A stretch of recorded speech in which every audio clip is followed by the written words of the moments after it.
ఏంటమ్మా ఉన్నట్టుండి అందరిని ఒకటేసారి పిలిపించావు ఏంటి? ఒరే పెద్దోడా, నాన్న ఆరోగ్యం ఏమైనా బాగాలేదా?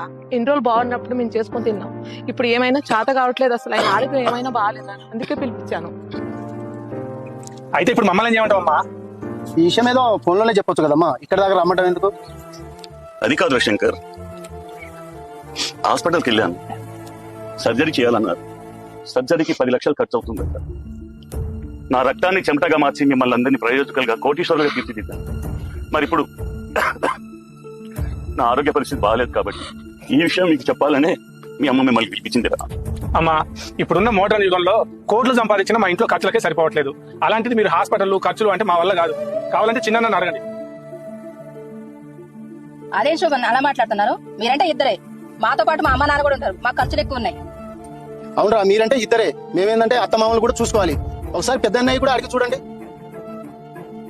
మీరు ఇద్దరే, మీరు నలుగురే. మీతో పాటు మాకు పెళ్లిడికి వచ్చిన పిల్లలు కూడా ఉన్నారు. మీకు పిల్ల పిచ్చా, మాకు మీతో పోల్చుకుంటే మాకే ఖర్చులు ఎక్కువ. అవునరా, మీరే కాదు, మేము అత్తమామలు చూసుకుంటున్నాం. పైగా మాకు పెళ్లిడికి వచ్చిన పిల్లలు ఉన్నారు, వాళ్ళకి పెళ్లిళ్ళు చేయాలి. నాకు మీకంటే ఎక్కువ బాధ్యతలు ఉన్నాయి, ఖర్చులు ఉన్నాయి. కాబట్టి మీరిద్దరే ఏదన్నా చూడండి. మీరెవరూ నా కోసం ఖర్చు చేయక్కర్లేదురా. మోడర్న్ యుగానికి సరిపోయేటట్టుగా సంపాదించుకుని మీ అత్తమామలతో మీ పిల్లలతో చల్లగా ఉండండి. ఈ తండ్రిగా నేను అదే కోరుకుంటున్నాను. నా సర్జరీకి మీరెవరు ఖర్చు పెట్టక్కర్లేదురా.